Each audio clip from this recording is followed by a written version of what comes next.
Bienvenidos y bienvenidas a Rodad Insensatos, el podcast sobre la maldición de tener una vocación.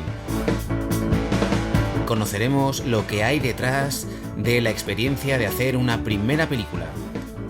Un podcast lleno de verdad, lo contrario que el cine, donde todo es mentira. Pasen y escuchen, esto es Rodad Insensatos.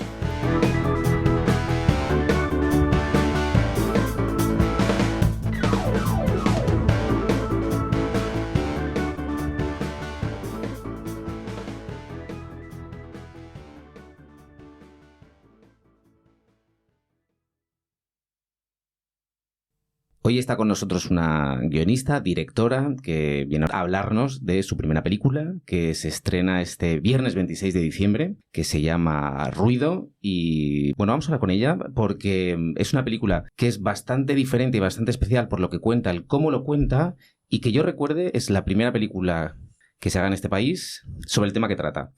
Así que, Ingrid Santos, bienvenida. Hola, muchas gracias por invitarme. Ruido es una película de 2025, entonces entiendo que se hizo en 2024, ¿verdad? Sí. ¿Quién es Ingrid en 2024? Ingrid en 2024, una pregunta. Ingrid en 2024 es una Ingrid disociada, tirando hacia adelante una película contra tierra y mar, ¿no? Diríamos. Porque una insensata. Sí, una insensata, ¿no? Un espíritu del que me estoy recuperando un poco ahora a posteriori, pero Ingrid es alguien que dijo hay que levantarlo, hay que hacerlo y pa'lante. Y pa'lante. ¿Cuánto tiempo llevabas con este proyecto? 5 años. Porque yo recuerdo que tú hiciste un corto que se llama Beef, ¿puede ser? ¿Tiene algo que ver? O sea, ¿es una especie de origen, de génesis de Ruido? Ahora con el paso del tiempo veo que sí. O sea, yo creía que tenía una relación como más superficial con el mundo de la música, porque en ese cortometraje la protagonista está enmarcada también en el mundo de la música urbana, en algo más trap, ¿no? Que es lo que se llevaba en el 2019-2020. Pero luego con el paso del tiempo me he dado cuenta que en Ruido pues también comparten ese conflicto madre-hija, ¿no? Ese buscar tu lugar, tomar un camino alternativo, o sea que al final coinciden más de lo que yo esperaba o lo que yo pensaba en el momento. Bueno, de forma inconsciente seguramente. Sí, como todo, ¿no? En el cine.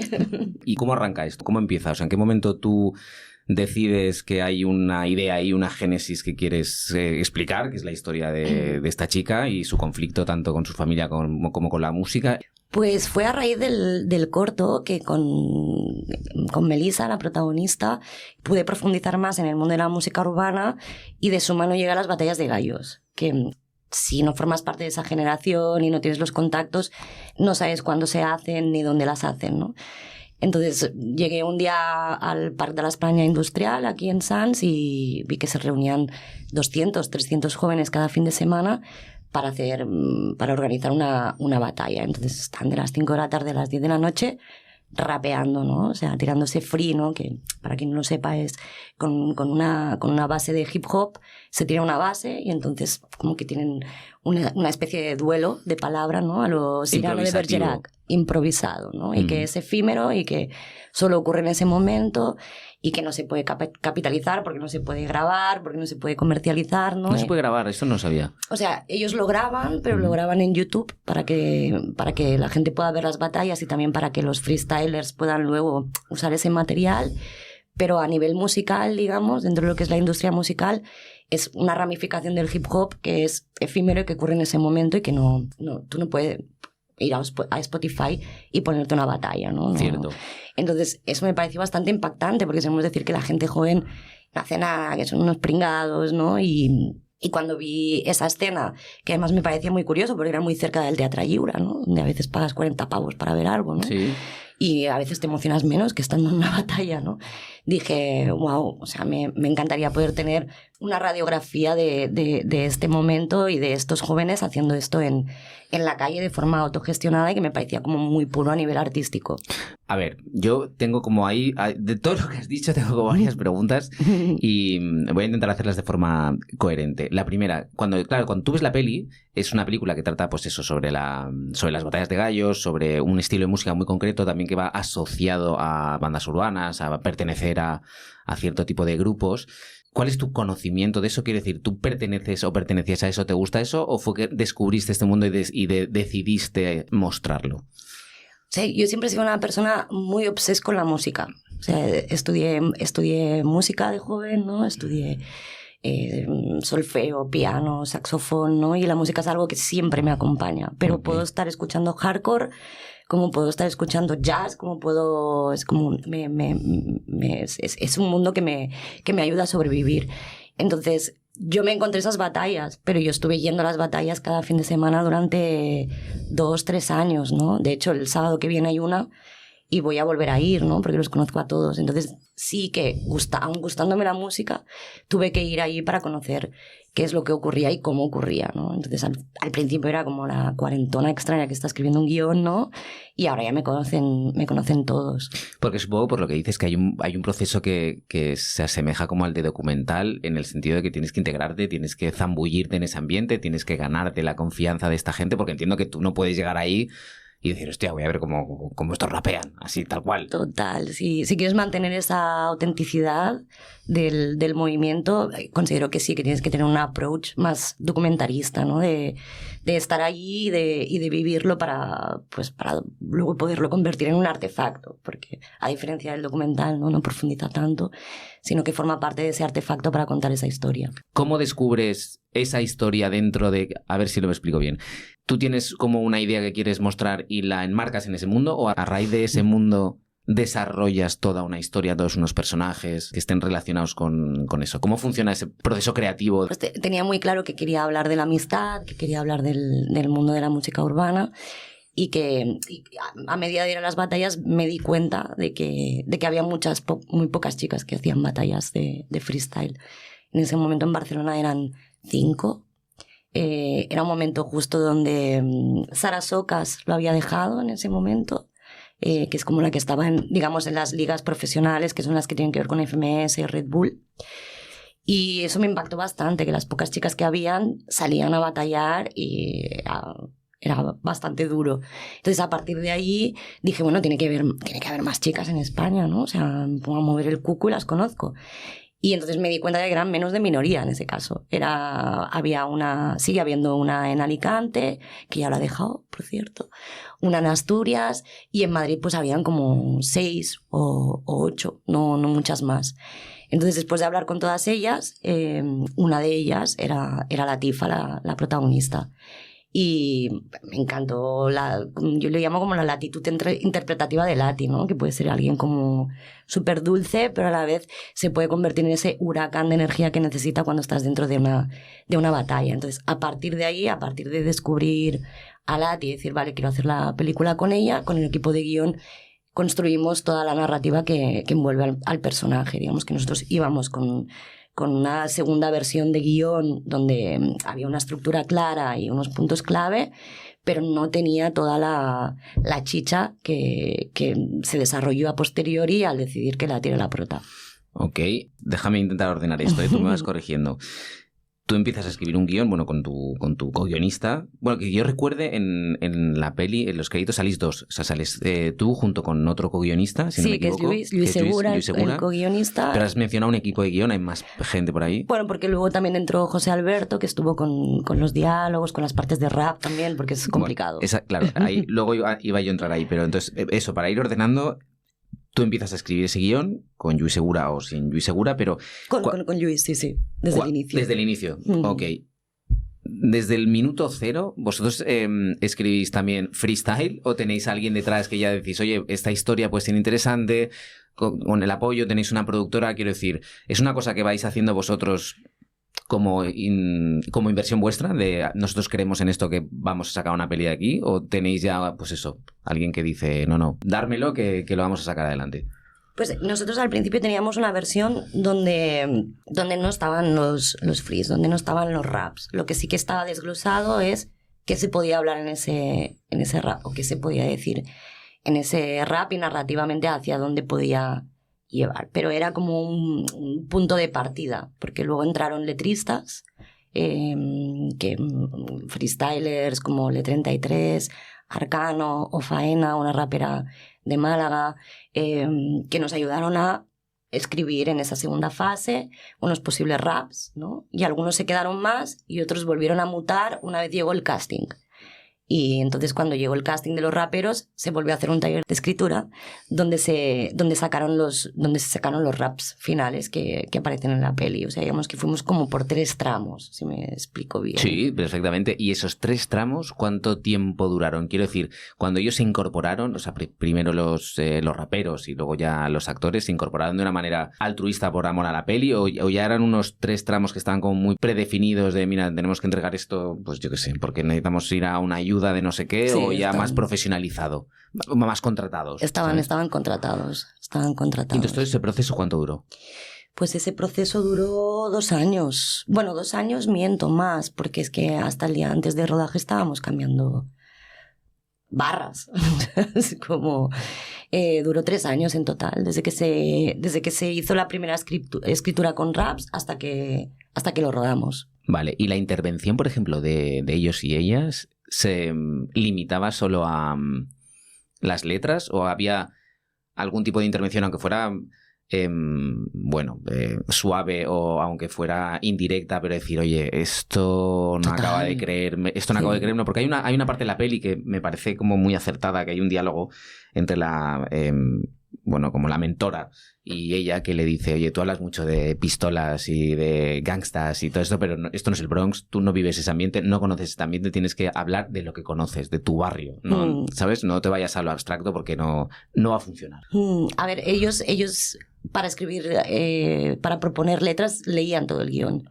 Y entonces se hablaba sobre el guión. O incluso hubo una fase previa donde hubieran entrevistas a gente que se dedicaba al mundo del freestyle, desde speakers, a organizadores de batallas, a propios raperos y raperas, donde también se les preguntaba y opinaban sobre la historia, ¿no? Siempre en prueba de que tuviera esa autenticidad, que luego, claro, o sea, todo eso depende del esquema de cada uno, ¿no? Igual alguno lo ve y dice, pues para mí esto no es RAP, ¿no? Pero otra persona sí. Pero digamos que siempre estaban como opinando y siempre sabían de dónde empezaba la historia y dónde terminaba, ¿no? Cosa que también me ayudaba, ¿no?, a la toma de decisiones más adelante cuando tenía que ajustar la película. Aparte, hay una cosa en la peli, que es lo que yo decía en la introducción, que a mí, viéndola, buscando como referentes, no referentes, pero como ciertas proximidades, no he encontrado. Entonces, el único referente que me venía a la cabeza o a la memoria, que seguro que es el que te saca todo el mundo, y no es que se parezcan, pero es... Al final siempre tiendes a agrupar, ¿no? Es el de 8 millas de Curtis Hanson, que es una muy buena peli, la verdad. Hablando, pues, el contexto, los protagonistas, tal, pero el marco es bastante similar. Y, bueno, 8 millas no dejaba de hablar también de un problema social, no dejaba de tratar temas como polémicos, matizados con una capa de cine de Hollywood, pero polémicos. ¿Te sentiste cuestionado cuando fuiste a presentar? Oye, mira, yo quiero hacer esta historia, yo tengo esta peli.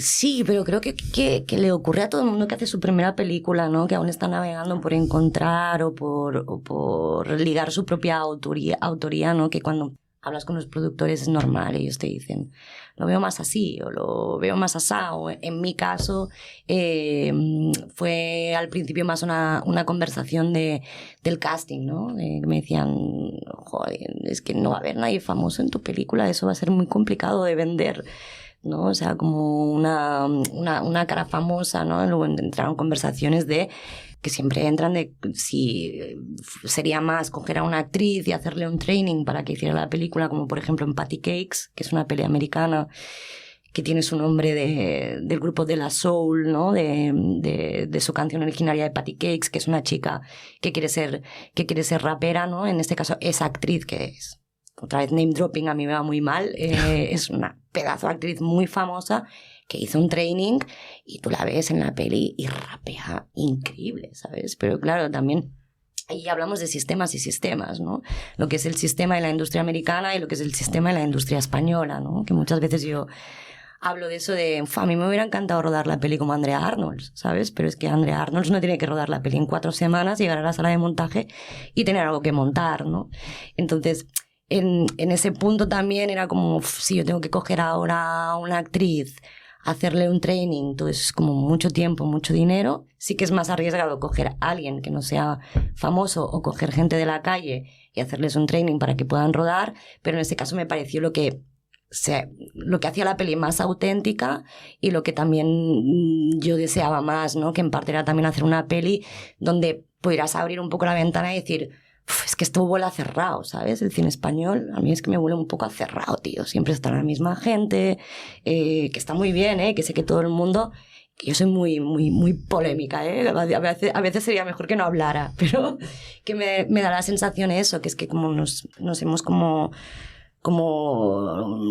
relajado un poco en unas propuestas parecidas, pero cambiando algunas figuritas, ¿no? Sí, bueno, más que relajado, quizás que estamos acostumbrados a consumir y sobre todo a producir el mismo tipo de fórmula, que es un cine como muy de autor, muy costumbrista, y entonces eso, te vas al drama o te vas a la comedia, pero hay pocas películas que es verdad que sean diferentes, entonces aunque sea para bien y para mal. Y entretener ahora es una palabra denostada. También. Si sí, tú hablas de entretenimiento... Parece que tengas que trascender siempre, ¿no? Con tu película tengas que llegar como a unas cuotas de... Y que todo sea autobiográfico y que estés contando eso porque te ha ocurrido, que está súper bien, repito, pero que tiene que haber espacio para todo el mundo, ¿no? Y que los 90, por ejemplo, fue una época de cine español muy importante y esta fórmula funcionaba y estaba aceptada, ¿no? Ahora es como, pues eso, como... Para mí un poco la pesadez del costumbrismo, ¿no? Sin embargo, es muy curioso lo que dices, porque dentro de ser cierto, fíjate que esa fórmula es la como que se sigue preservando, y cuando tú pretendes, iba a decir, cuando tú presentas una película que se enmarca más dentro de un canon, como más común dentro del estándar, precisamente por su voluntad de entender, no es bien aceptada. O te dicen, bueno, esto es una película más. Y dices, también cae de malo. Quiero decir, total, ¿qué hay de malo en que sea una película más? Es esa... A mí hay muchos festivales que tienen películas, digamos, más en esa línea, que este año me han llamado porque tienen el apartado de cine para estudiantes y es como, oye, ¿puedes venirte? Y en algunas no ha salido ni en el catálogo, ¿sabes? ¿Qué dices? Sí, como que no se sepa que esta película ha pasado por aquí. Entonces ¿Por qué? No sé por qué. Yo qué sé, tío, pero tenemos un problemita, ¿sabes? O sea, si realmente estamos haciendo llegar al cine a la gente joven, pero luego no tenemos productos para la gente joven, obras para la gente joven. O sí tenemos obras, pero que no se apoyan. Que no se apoyan porque luego está otro tema, que es que los jóvenes nunca han sido un público que realmente se quiera, básicamente porque no tienen poder adquisitivo.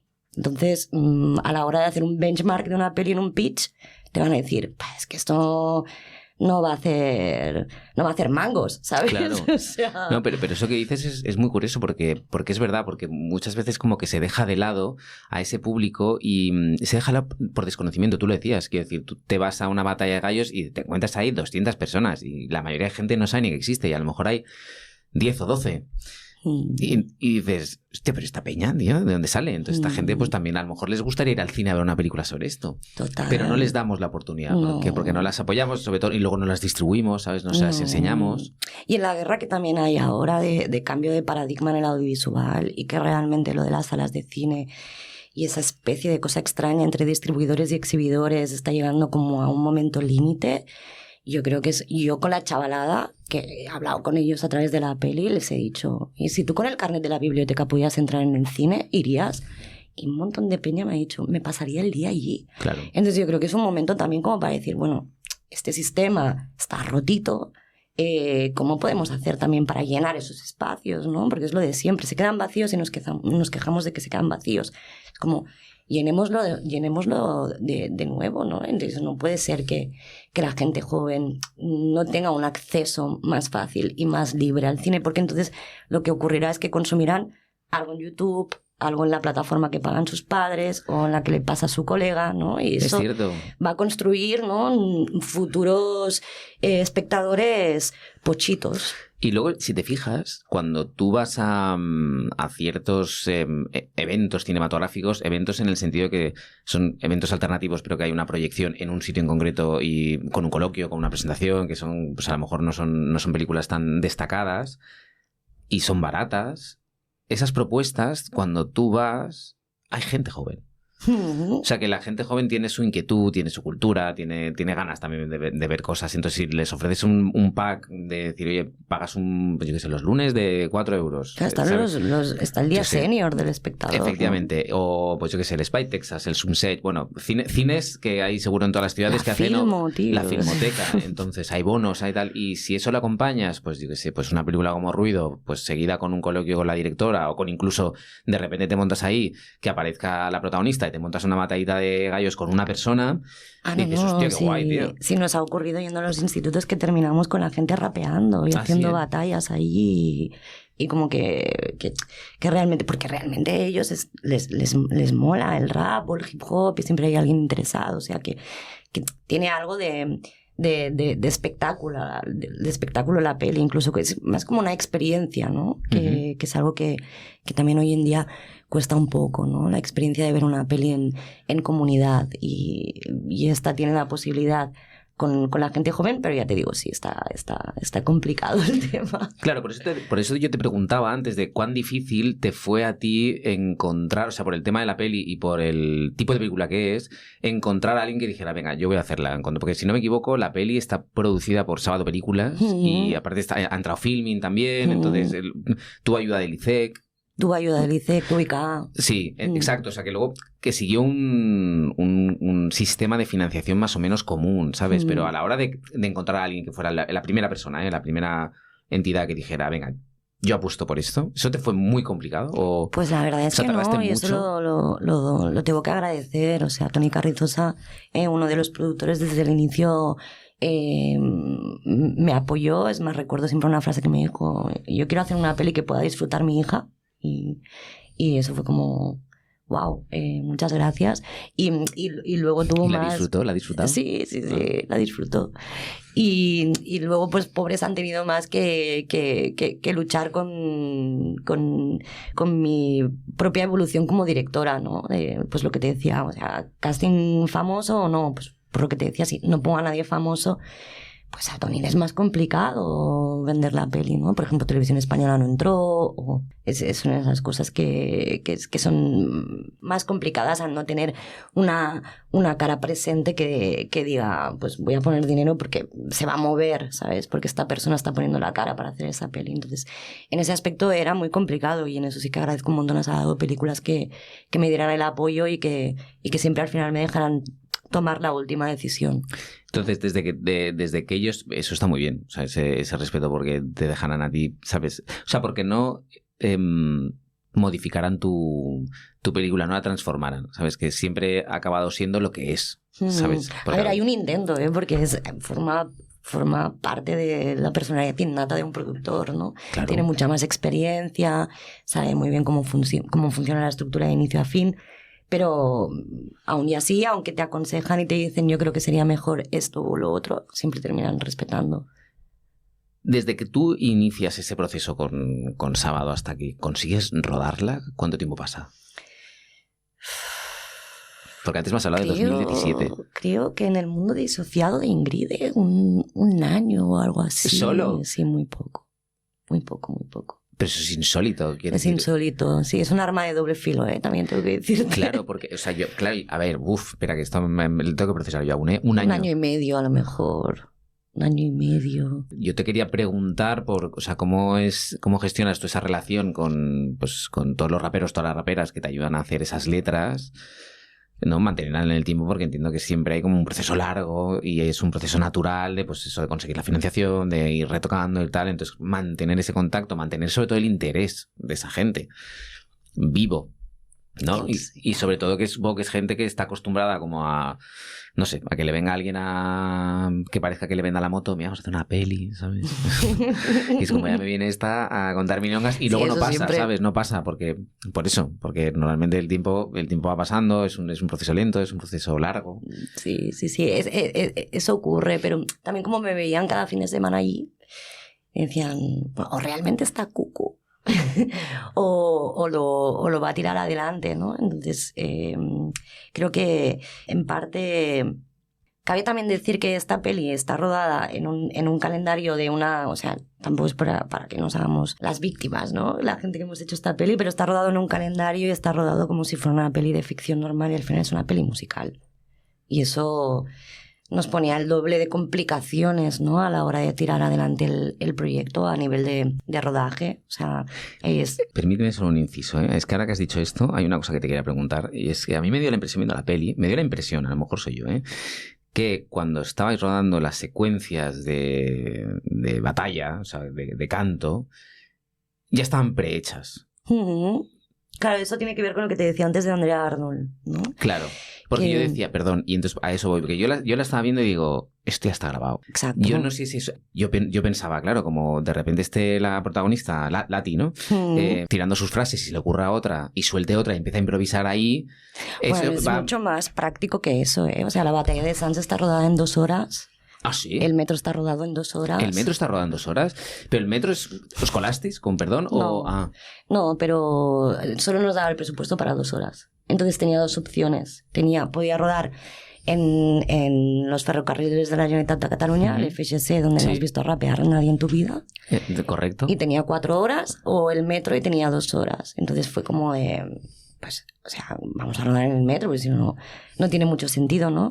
Y la batalla de Sants también está rodada en 2 horas. En ese momento dices, bueno, ¿qué priorizo? El precongelado, ¿no? Como dicen en la peli, pero a nivel de rodaje, o jugármela. No, es que jugármela no puede ser, porque la tesitura que necesitas para rodar algo improvisado es poder estar ahí un día entero haciendo esa batalla. Tener el espacio y el tiempo para hacerlo. Claro, tener espacio, tener el tiempo, es un juego completamente distinto. Hablar con un rapero, decirle, puedes tirarle de esto, hablar con el otro, puedes tirarle del otro, llevar unas cosas por si acaso quieres hacer alguna que esté precongelada, ¿no? Y al final, pues que tenga un espíritu mucho más free, como el freestyle. Entonces, como a nivel de diseño de producción, pero vamos, en esta película, ni en cualquier ópera, ni en otra ópera prima podrías haber hecho eso, lo que decidimos era hacer unos talleres previos, donde en esos talleres sí que nos encontrábamos con tiempo y levantábamos la construcción de la batalla con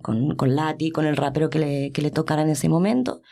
Y luego en el rodaje es que no teníamos otra que rodarlo. Es que claro, en 2 horas eso es lo que la gente roda una secuencia normal de una conversación, de un desayuno. Absolutamente. Lo que pasa es que yo pensaba en ese momento cuando yo estaba viendo la peli, digo, yo no sé si eso, claro, al ser raperas de verdad y no ser actores profesionales, les cohíbe o les coarta el hecho de soltarse, quiero decir, porque al final si tú eres actor tienes una técnica, ¿no? Es como ese debate que luego quiero entrar ahí de actores profesionales versus street casting, ¿no? Que sean gente real que luego interpreta. Si tú tienes a esa gente que los marcas mucho, no sé si pierde esa espontaneidad, pierde esa frescura. Hay mucha gente que a la hora de ver ruido, digamos que me gusta mucho una frase que tiene Mamet, pero que está relacionada con el mundo del teatro y el ir a ver una obra de teatro, pero creo que también ocurre cuando vas a una sala a ver una peli, que es un contrato que tú firmas, ¿no? Entonces puedes firmarlo o puedes no firmarlo, que sería como el eufemismo de entrar en la peli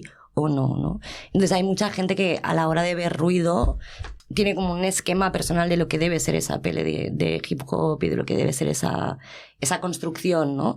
Y que a mucha gente ese esquema personal es completamente en shock con lo que es la película, ¿no? Y la ven mucho más artificiosa, la ven como pues eso yo diría artificial, ¿no? Pero desde mi punto de vista yo no la siento ni la veo así, ¿sabes? O sea, la veo más como un componente que al final todos hemos ido, hemos dado y la hemos construido, mejor o peor, como cualquier peli, o sea, no hay más.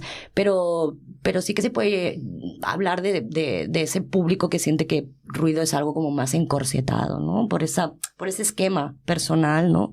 De lo que él creía que iba a ver. De lo que ¿no? esperaba. De lo que esperaba, ¿no? Lo mismo que me dicen, es cheesy. Y digo, bueno, porque la peña no fume crack no quiere decir que no sea más veraz, ¿sabes lo que te quiero decir? Bueno, eso también es lo que te decía antes de lo que ya lo pones en la peli, que tú tienes que hablar de lo que, o sea, dejar de los estereotipos y hablar de tu realidad.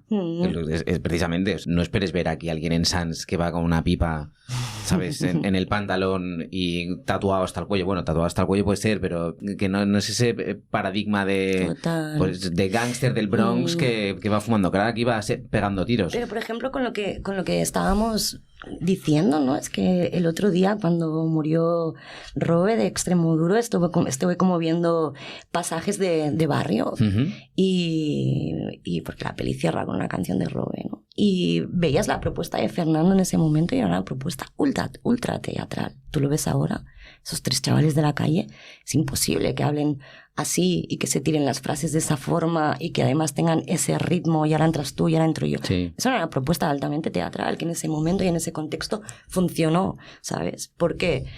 Porque estaba enmarcada en otro momento que no es el que tenemos ahora, que tiene que ver con lo veraz, con lo auténtico, que si te fijas también, eso lo que ocurre a veces es que los personajes aportan poco, hablan poco, dicen poco, porque parece que si hablas o dices de más, ¿no? Se convierte en algo artificioso, ¿no? Bueno, y al final son colores distintos. Y luego que el concepto de realidad, hay una cosa que siempre defiendo, pero esto soy yo, que es que yo creo que las películas tienen que ser creíbles, no hace falta que sean reales. Y que emocionen, ¿no? Sí, pero que hablando de la realidad, quiero decir, que tiene que ser creíble. Yo puedo entrar en ese mundo. Yo entro en Ruido y digo, vale, voy a ver esta película, me estás explicando todo este mundo. Perfecto. ¿Es creíble? Sí. ¿Es real? No sé. Claro. Seguramente que hay cosas que no, pero te lo crees. Entonces, eso es lo importante.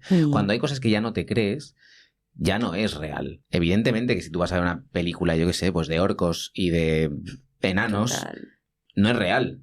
Pero si me lo explicas de una manera que yo entre y es creíble, ya está, vamos adelante. Sí, ¿sabes? es una peli que tiene un espíritu de fábula, o sea, no tiene un espíritu de retratar de una forma veraz cómo son esos personajes en su cotidiano, ¿no? No, y es una historia de superación también, que es, o sea, creo que el Ruido lo que te explica al final es una historia como muy universal.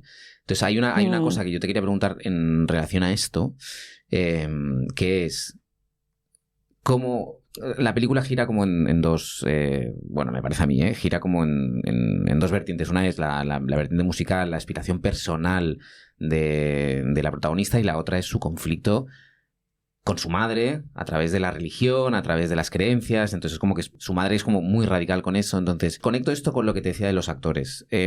¿Cómo consigues que una rapera se sienta cómoda interpretando todos estos conflictos muy dramáticos pues con una actriz? Y hablando, pues eso, del conflicto madre-hija, de la religión musulmana, Pues porque con Lati, también con Judy, estuvimos trabajando 9 meses antes de rodar la película. Perdona, dentro de ese año y medio, sí. Pues, joder. Nos juntábamos el lunes y el miércoles por la tarde y nos íbamos a ISGE, que muchísimas gracias, nos deja una sala para poder trabajar con Alex, el coach, y con las chicas. Entonces, yo considero que al cabo de ese tiempo, Lati y Judy, todas estaban como preparadas para entrar dentro de un rodaje. O sea, sabían en qué consistía ir a rodar. Judy tampoco era... No. Ok. Nadie, o sea... Nadie, ¿eh? No menos Azar y Vivank, que hace 13 años interpretó un papel pero dejó el cine porque siempre le ofrecían la misma tipología de personajes que ella no quería perpetuar, y Babu, el que hace de tío de Lati, que es un actor que tenemos aquí en Barcelona increíble, que trabaja mucho en teatro, que es muy top, y Roberto, uno de los digamos que el antihéroe clásico de la película. El resto de gente es la primera vez que hacen una peli. Hostia, wow. Ok. Sí, es heavy. Ole tú. Sí. Por eso que digo que yo ahora también estoy tranquila, porque creo que o sea, yo creo que Lati podría trabajar perfectamente en el mundo del cine, ¿sabes? O sea, es más, ella después de la peli ha empezado a estudiar teatro, está full, o sea, quiere hacer eso, pero también porque ella es una intérprete. Al fin y al cabo es una rapera, o sea, es una tipa que sale a las batallas delante de 300 personas. Eso no lo hace cualquier persona, lo hace alguien que tiene una pulsión artística y de show. Cierto, pero hay una diferencia, que a eso es lo que yo me refería. Cuando tú sales delante de... Una cosa es no tener miedo o no te importa hablar en público, sales delante de eso, de 300 personas, haces una batalla, pero es el ahora, es el momento, es el zarte cosas frente a la rigidez de lo que es un rodaje, de los tiempos, de que tiene que estar todo planificado, de que tienes que repetir, ahí hay muy poca improvisación, ¿sabes? Tiene que estar todo como muy medido. Entonces, ese cambio, ese drástico, porque a lo mejor va contra su propia naturaleza, igual. Bueno, esa pulsión. Claro, entonces, ¿cómo consigues que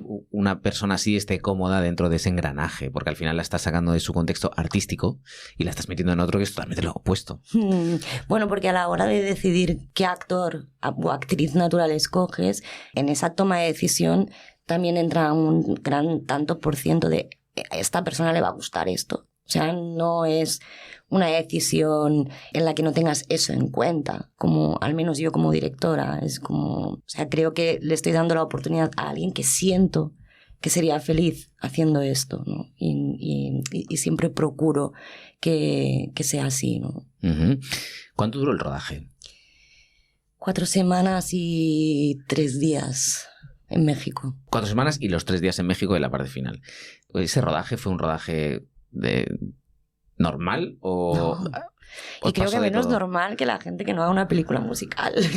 Claro, entonces, por eso, ¿cómo fue ese tipo de rodaje? Pues fue un rodaje, fue una locura. Lo que pasa es que tenía un equipo increíble de gente con la que ya había trabajado con anterioridad y fue como tirarse un free a hacer la peli en parte también, porque es lo que te digo, o sea, afrontar escenas musicales con tan poco tiempo, o sea, rodar al mismo tiempo una comida que una batalla, ¿no?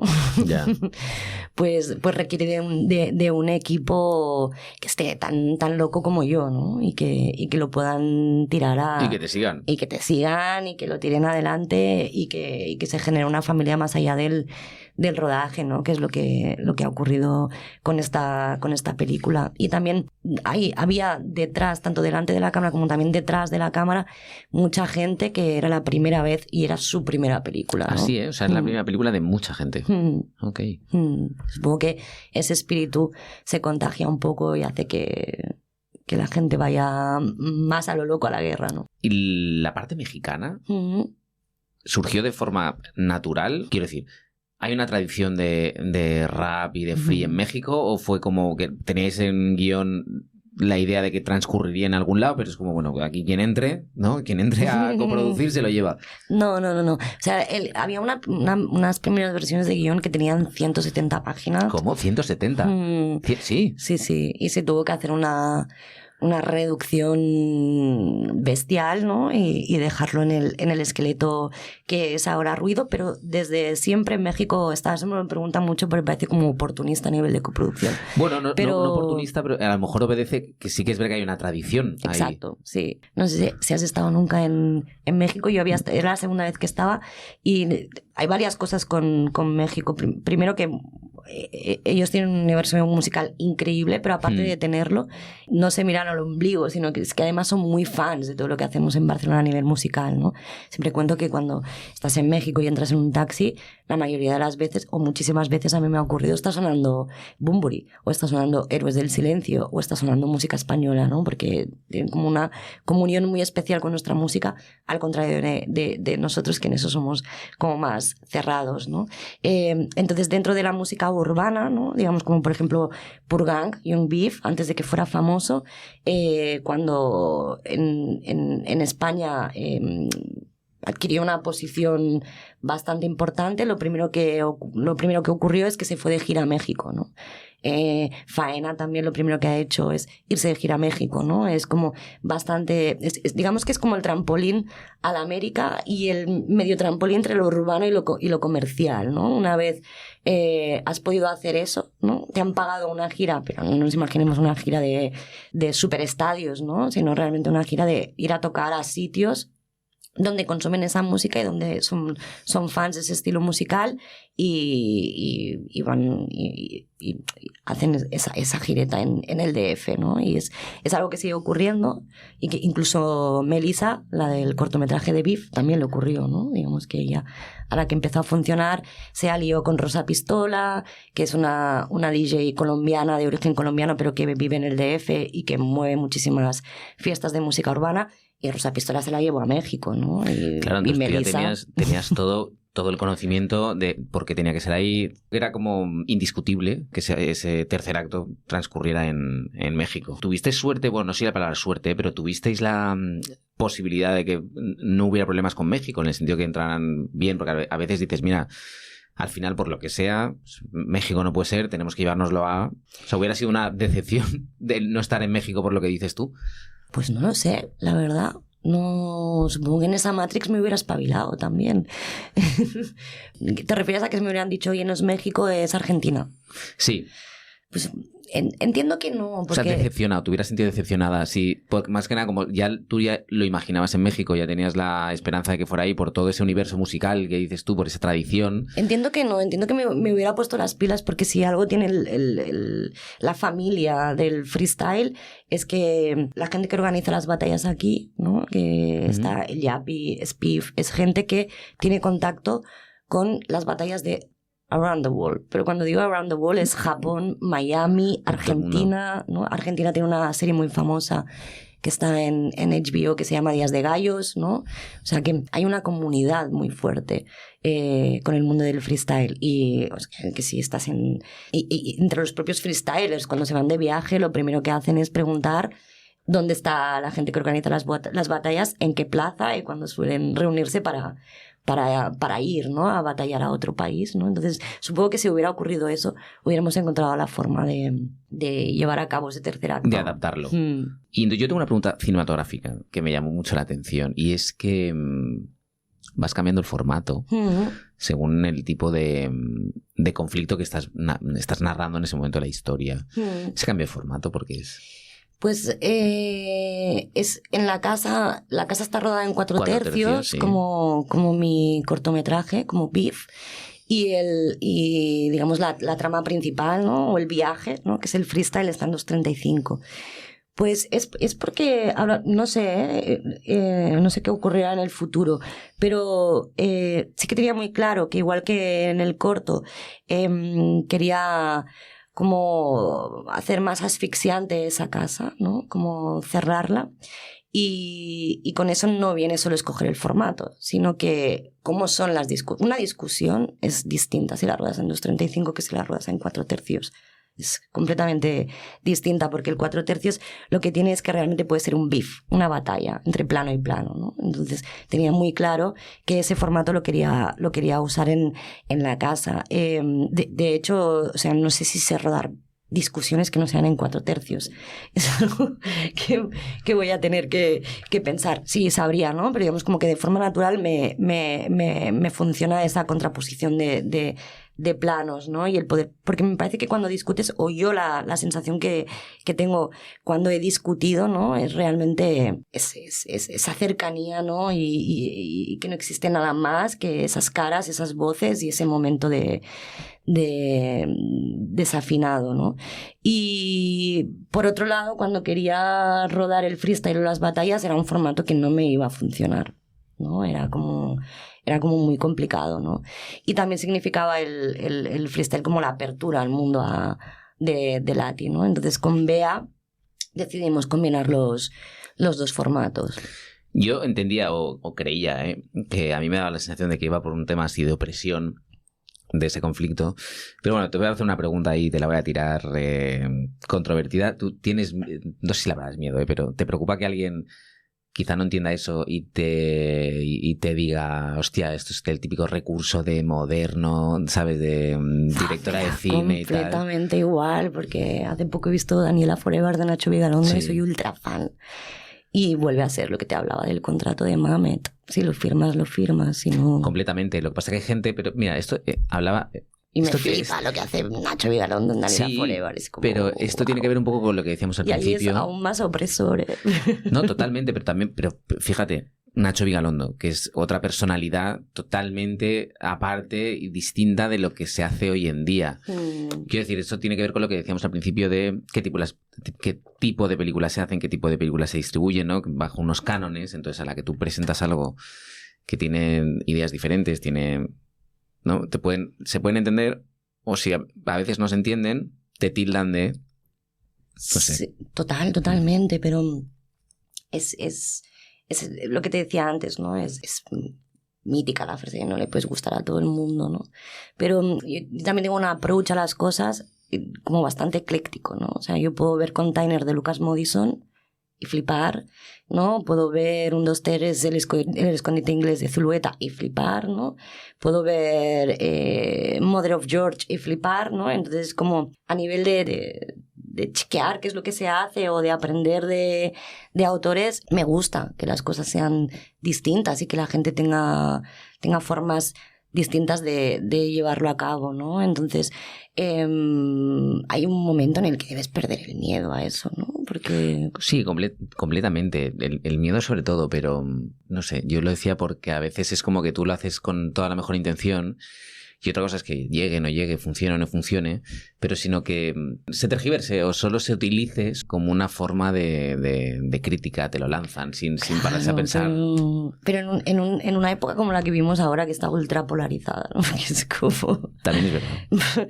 Es como nada de lo que hagas va a leerse bien, o sea, pero por una cuestión también de vivimos como en una dictadura de la atención, ¿no? Todo el mundo quiere captar su pequeña antena de atención, y yo lo veo mucho últimamente en Instagram y en TikTok y en movidas, que me estoy dando cuenta que una de las formas fáciles de captar atención es criticando, es rajando, es la forma más rápida de sacar un contenido y de posicionarte, ¿no? Entonces, porque es mucho más complicado crear un contenido, ¿no? O artísticamente darte a conocer por un contenido tuyo, ¿no? Entonces, estamos en una época donde te renta más rajar, te renta más decir, sí, esto es terrible por esto, seguidme, ¿sabes? Bueno, y es verdad que lo que está decías lleno de tú, pequeños trolls y orcos que siguen a los demás. Sí, y estamos en un momento de continuo beef.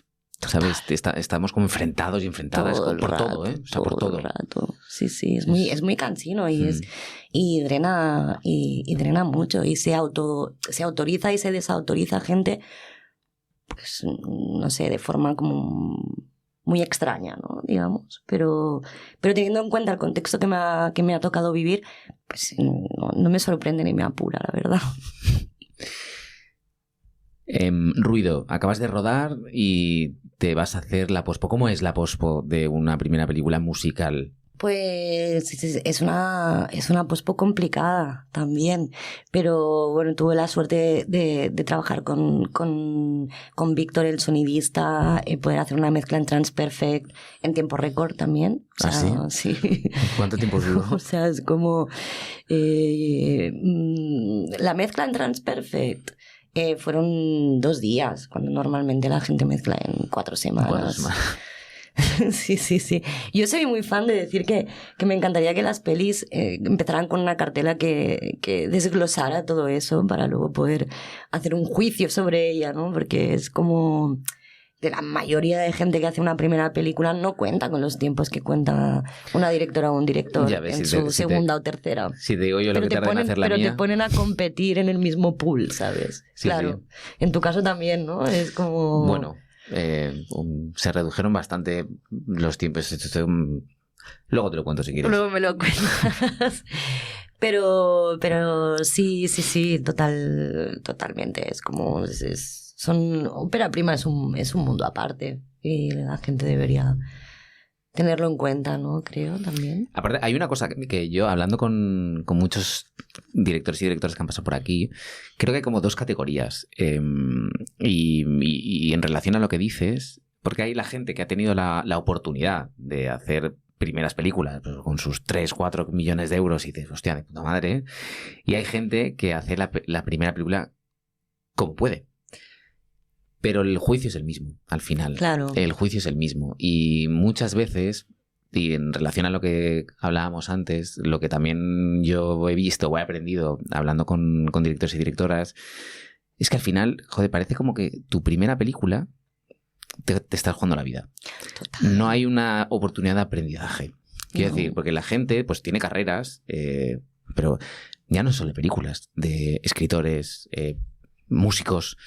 Quiero decir, hay una persona que ha hecho 10 discos o ha pintado 70 cuadros, ha escrito 7 libros, a lo mejor el primero pues no era bueno. Sí, o a lo mejor aún se está formando, ¿no? y sobre todo que son propuestas con fallos y no pasa nada por fallar. Qué va. Pero parece, a veces, no sé si te da la impresión de que con tu primera peli lanzar ruido es como o lo peto con esta o se me ha acabado. No, totalmente, y dices, pero tiene que ver con los juegos. Hay una presión. Tiene que ver con los juegos del hambre de los que siempre me quejo, ¿sabes? Que es como hacer el audiovisual más sororo, más feminista, más que más todo el mundo algo. tenga oportunidades. Sí, pero al final me pones a un pool a competir, ¿sabes? Y yo tengo que petarlo con gente que está haciendo su tercera o su cuarta película, ¿no? Yo y muchas compañeras y compañeros que hacen su primera peli, ¿no? Entonces, eso tiene que ver también con algo de que es verdad que sí que España últimamente se ha dado mucha caña con el audiovisual y generar audiovisual, pero me parece a veces como que estamos como emulando como un sistema yanqui o un sistema de países que llevan más tiempo construyendo ese mundo audiovisual de ese país, como puede ser Francia, ¿no? O como puede ser Inglaterra, pero que al final para emular eso, ¿no? Estos juegos del hambre donde todos entramos a competir en festivales, movidas de estas, la gente lo pasa mal para hacer por hacer su primera película. O sea, no está del todo encajado, ¿sabes? Lo que significa estar allí y lo que tú has tenido que hacer para poder estar allí, ¿no? Correcto. Entonces, muchísima gente, yo conozco mucha gente que se ha tratado con antidepresivos y ansiolíticos en su primera película y eso no se dice tampoco, ¿sabes? Es Mira, como, yo tengo una cosa. o sea, despertad, ¿sabes? Sí, yo tengo una pregunta que te quería hacer luego, pero ya te la voy a lanzar aquí, que es que por este podcast han pasado, pues eso, directores y directoras que siempre han tenido, debido a esa presión, debido a toda esa tensión, traslaciones físicas a la hora de hacer su primera peli. ¿No? Pues hubo gente que pasó por aquí que confesó hasta tendencias suicidas. Claro. Pero bueno, desde desmayos, desde infecciones, o sea, ¿no? Tu cuerpo somatiza toda esa tensión. Yo tuve lo mío también. Quiero decir, ¿tú tuviste algo? Sí, yo tuve, claro. Lo que pasa es que como yo trabajé durante 10 años en el mundo de la publicidad, dirigiendo, esto no lo habíamos comentado. Dirigiendo Publi fue como una mili que ha agradecido mucho en esta ópera prima, porque claro, piensan en la publicidad, aparte que bueno, que el mundo de la publicidad está todo súper preparado y súper medido porque el dinero es de un cliente y aunque la agencia se haya inventado una idea y la productora la vaya a llevar a cabo, al final estás en un rodaje y para que te den el visto bueno de cada plano tienes que ir a una mesa y hablar con 5 personas de agencia y 5 personas que representan el cliente y que te den el visto bueno o no.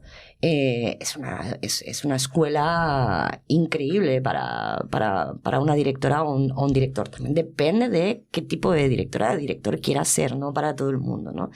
Entonces, digamos que toda esa presión o todo ese estrés de mi primera película, en parte muchas veces pensaba, bueno, pero ya te has encontrado en momentos así, ¿sabes? De it's now or never, ¿no? O sea, solo tienes un one shot. Entonces, un poco con ese espíritu llegué a tirar adelante. Pero básicamente, o sea, yo me levantaba por la mañana, un momento ya que no me podía ni vestir, iba en pijama directamente con una sudadera encima disimulando, volvía a casa y no podía dormir y comía techo. Y me despertaba por la mañana y volvía otra vez y era como entrar en un loop. Especie de loop, de bucle. De loop, que además me acuerdo que Bea, mi directora de foto, me decía, aguanta, el rodaje es un suspiro. Y yo decía, pero ¿por qué normalizamos todas estas locuras? ¿Sabes? Como, es un suspiro, ¿no? Te dice una persona que ya ha hecho muchas pelis, ¿no? Y pues es como todo el mundo ahí, otra vez, un nuevo día, todo el mundo hecho caldo, ¿sabes? Ahí como zombies rodando y siguiendo, ¿no? Entonces... Sí, que hay una parte que yo siempre recuerdo cuando alguien me dice, joder, te flipo, tío, porque os apasiona lo que hacéis y no lo disfrutáis. No. Y digo, es verdad, tío, porque al final de eso sufrimos tanto. Sufrimos mucho, sí, sí. ¿En qué momento estás tú rodando tu película? Pues eso, que pareces un zombie. Total. Y estás haciendo tu peli, pero no la estás disfrutando. Pero también por como los diseños de producción, ¿no? Que yo no sé si te ha pasado a ti, pero yo trabajando en la publicidad, la directora o el director siempre sabe cuál es el presupuesto. Entonces, en general, sí. Entonces, tú como directora, como director, sabes si esa historia se está pasando de larga, si no, si cabe en los días de rodaje, si no, tal. Yo siento que en la ficción como que está mal visto que el director participe de eso y que entonces como... Sí, puedes ir tirando, no lo digo por mi propia experiencia, sino más gente que he escuchado, ¿no? Que es como, sí, ves tirando, pero poco antes del rodaje es como, bueno, pero solo vas a tener esto o solo vas a tener aquello. Y eso al final es malo para el director, porque el director es alguien que podría decidir, oye, pues no voy a embarcar a mi equipo en esto, ¿sabes? O sea, si tengo 4 semanas y yo quiero rodar 3 escenas al día, quiero rodar 2, quiero rodar, ¿qué es lo que quiero rodar? 4, ¿no? Un director tendría que poder saber eso para decir qué tipo de proyecto quiere hacer, ¿no? Y podría ajustarse dentro de lo que tiene y también ajustar qué historia va a contar dentro de lo que tiene, ¿no? Yo creo que eso tiene que ver con la trayectoria. A un director o una directora súper establecida, eso no le pasa. Pues sí, el otro día hablaba con una amiga que está por su tercera peli. Sí, le pasará. Su tercera peli y cada vez tiene una semana menos de rodaje. Sí, pero le pasará de otra manera. Correcto, puede tener una semana menos de rodaje. Pero te aseguro que una directora que está con una tercera peli, o yo qué sé, tío, David Trueba, por poner un ejemplo, lo que tú decías antes de Fernando León de Aranoa. Yo estoy convencido, no tengo ni idea, no lo conozco, pero estoy convencido que Fernando León de Aranoa, cuando tiene una nueva peli, pues se tendrá que ajustar. Pero, bueno, y como que él es productor también, sí, ¿no? pero ya bueno, en parte. pero pongamos que Pero tiene que ver con eso, ¿ves? Muchos directores que al final luego terminan producen, siendo pero... o en parte son productores también, para decir. Sí, pero yo lo que te quiero decir es, o sea, disociemos eso un momentito. Imagínate que él no es productor, pero digo, una persona como él, de repente, o Itziar Bollaín, por ejemplo, que ella no es productora. Yo estoy convencido que Itziar Bollaín, que tampoco conozco, cuando va a rodar su peli, evidentemente pues se tendrá que amoldar, pero si le dicen, tienes que quitar una semana y tal, ya tienen los mecanismos y te aseguro que se lo van a decir de una manera con que la película no se resienta. No sé si me explico. Pero te pasa a ti o me pasa a mí, y como juegan mucho con nuestra primera peli, nuestra segunda peli, juegan un poco con la ilusión, y eso depende del grado de la producción, de qué significa esa película para la productora. ¿Sabes? Es como, bueno, pues vamos a hacer esta película, pero entonces te dicen 2 semanas antes, no, tienes que quitar 40 páginas porque no cabe. Y tú dices, hostia. Y entonces es como que te pasan la pelota, es tu marrón. Ya no es el marrón de todos y todas. Ya no es nuestra película. No, sí, lo contaba Gerard Holmes con Mulhouse, que 2 días antes fue como tienes que quitar 40 páginas. Mira. Pero porque llega en una situación en la que el productor, súper colega suyo, lo quiere mucho. O sea, no estoy ni siquiera como demonizando a las productoras y los productores. Sin demonizar, pero deberíamos ser conscientes, ¿no? Claro, pero es lo que te quiero decir, que hay un punto que yo estoy convencido que a Itziar Bollaín 2 días antes de rodar no le dicen hay que quitar 40 páginas. ¿Sabes? Entonces yo creo que tiene que ver con la trayectoria, con el estatus donde estás y creo que es con la experiencia y como bien dices tú, sin demonizar, pero pasa. Sí. ¿Sabes? O sea, es como... Es extraño, ¿no? Que el director sea como el que toma la decisión de absolutamente todo, menos de cómo ajustar ese presupuesto a un nivel creativo. Eso es lo que me parece súper extraño. Es lo que yo llamo el concepto de la película va variando, de muchas veces es tu película cuando conviene y cuando no conviene es nuestra película. Exacto, eso es extraño. Porque es como la película de todos siempre, pero en el momento que hay un marrón y decide para mañana, tienes que quitar esto, pero es tu peli. Es como, bueno, vale, como okay. Tú lo veas. Claro, y dices, pues nada, ok. Gracias. Sí. Aparte de la mezcla en 2 días, ¿fue una pospo tranquila? ¿Fue una pospo corriente? ¿O tuvisteis algún problema de última hora?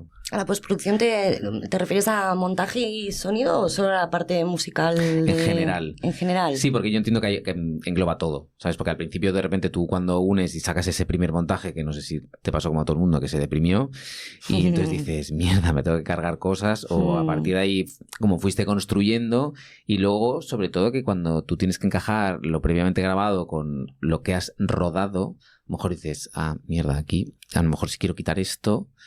No me cuadra porque la canción va tan seguida que no puedo cortar. A ver, yo creo que una directora o un director, los tiempos de postproducción nunca se ajustan a lo que desearía, ¿no? Porque en parte también el proceso de terminar una peli tiene que ver también, o debería poder también tener ese tiempo de aparcarla un segundo y luego volver a ella, ¿no? Y eso, no sé, no me sé todos los casos del cine español, ¿no? Pero en los casos que a mí me rodean, eso no es posible. Hay un timing muy ajustado, hay que entrar ya en la siguiente ronda que haya de posibles festivales, la gente no quiere esperar, ¿no?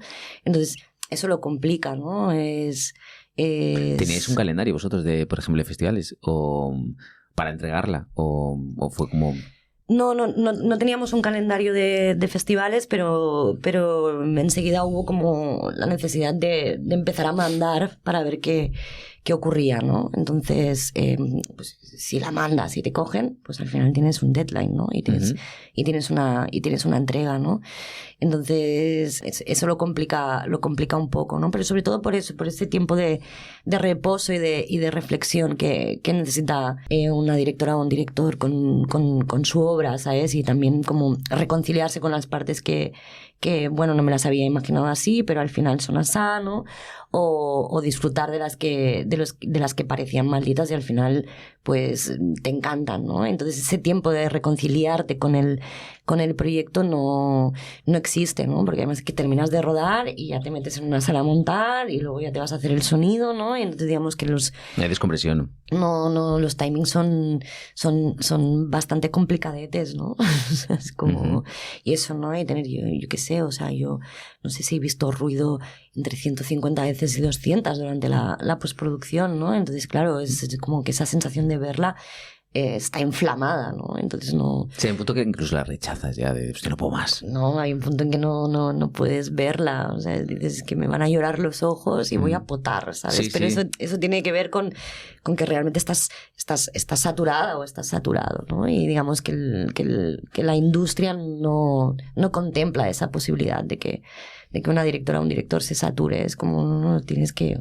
Tú querías ser director, ¿no? Pues, ¿qué te creías? ¿No? Eso me lo ha dicho más de una persona, ¿no? ¿Qué te creías? Que era fácil. Y yo, ¿no? Y nunca pensé que fuera fácil, pero tampoco pensé que fuera tan complicado, ¿no? Ya. A ese nivel de que, bueno, de que luego hablas con compañeras y compañeros y ves que la sensación es de estar triturado. Sí, exacto. Mira, entonces, Ruido se estrena, si no me equivoco, en el Festival de Málaga. Sí.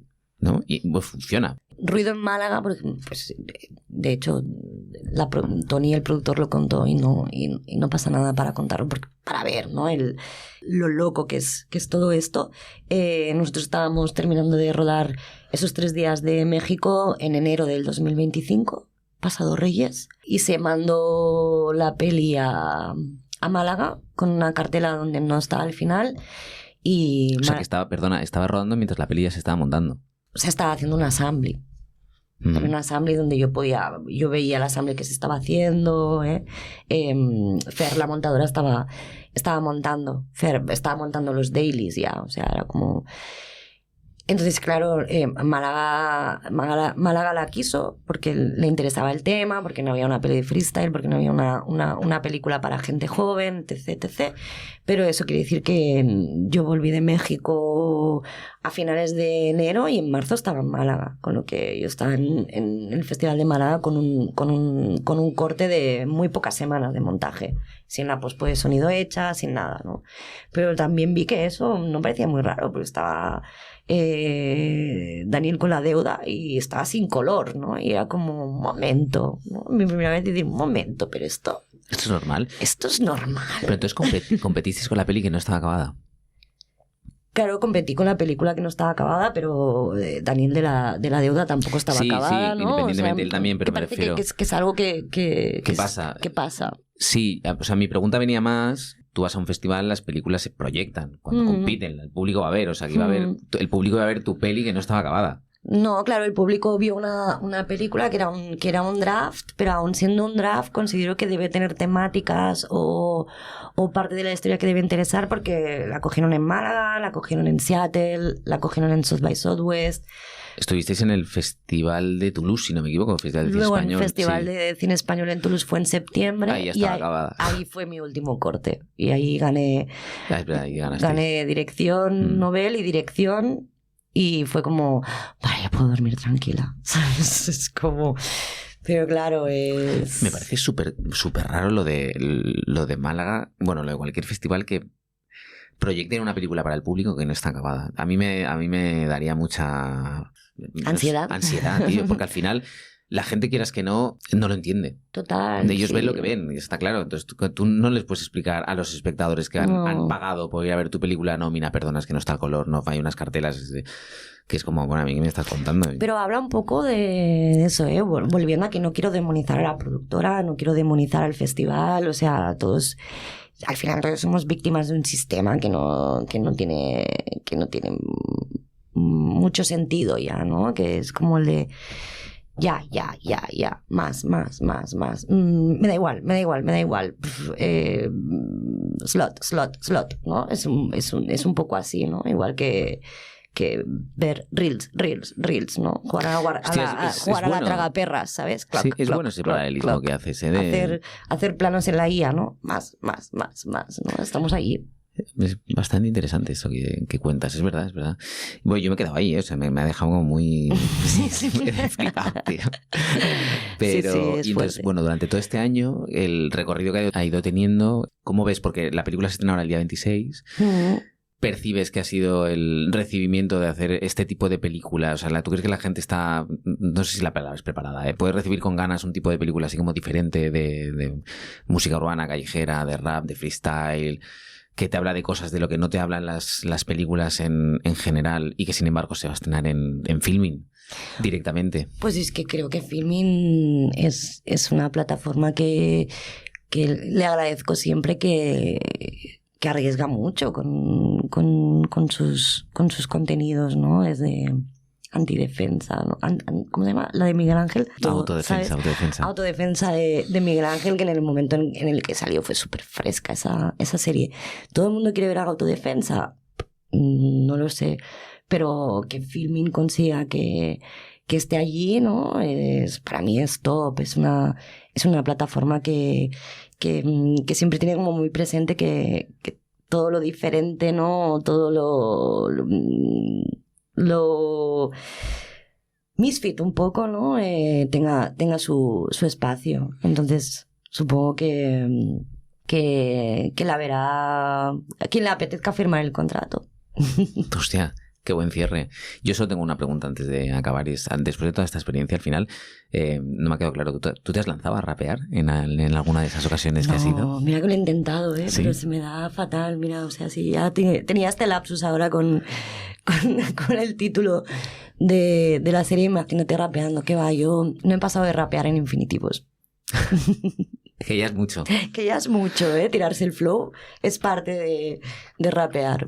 Para acabar, como siempre decimos, esto sirve para que la gente descubra y redescubra nuestro cine, así que, por favor, a partir del día 26 de diciembre, qué buen regalo de Navidad, por cierto, Ruido, disponible en Filmin, por favor, vayan a verla, cántenla, rapénla y nada, Ingrid Santos, muchísimas gracias por estar aquí. Muchísimas gracias, Emilio. Te deseamos lo mejor con la peli y nada, nosotros nos escuchamos en el próximo Rodad Insensatos. Un abrazo.